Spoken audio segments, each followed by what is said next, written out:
Hello everyone, তোমরা কেমন আছো? আশা করি ভালো আছো। তো আজকে চলে আসলাম কুমিল্লা মুরাদনগর আন্দিকুট মায়ের মন্দিরে। তো সিদ্ধেশ্বরী মন্দিরে এসে আমার অনেকটাই ভালো লাগছে, মনটাই ভরে গেল। মায়ের মন্দিরে এসে প্লাস কীর্তন শুনলাম, প্লাস অনেক আনন্দ করলাম এদিকে আইসা। তো ভিডিওটা ফুল দেখে আমার একটু কমেন্ট করে বলো ভিডিওটা কেমন হয়েছে। মন্দিরে অনেক দূর দূরান্ত থেকে মানুষ আসে, অনেক লক্ষ লক্ষ মানুষ এদিকে কীর্তন শুনতে আসে। তো ভিডিওটা অনেক বড় হচ্ছে, সবাই ভিডিওটা দেখবেন, দেখে আমার একটু কমেন্ট করে বলবেন ভিডিওটা কেমন হয়েছে। তো ভাইন মন্দিরে আসলেই অনেক ভালো লাগবে।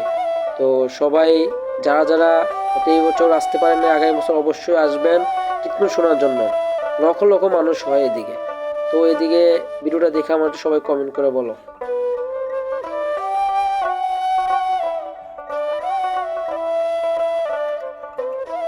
হলো রান্নাঘর। তো দেখতেছেন অনেক চুলা বসিয়েছে। তো এদিকে আশ্চর্যের ব্যাপার হলো, ওইদিকে আপনার রান্না করে ঠিকই, তো ক্যারেন দিয়ে পাতিলগুলা বসায় অনেক সুন্দর, কারণ না আসলেই বোঝা যেতে পারবে না। এদিকে অনেক কিছু দেখার মতন আছে। তো অবশ্যই সবাই আসবেন মায়ের মন্দিরে। জয় মা, জয় সিদ্ধেশ্বরী।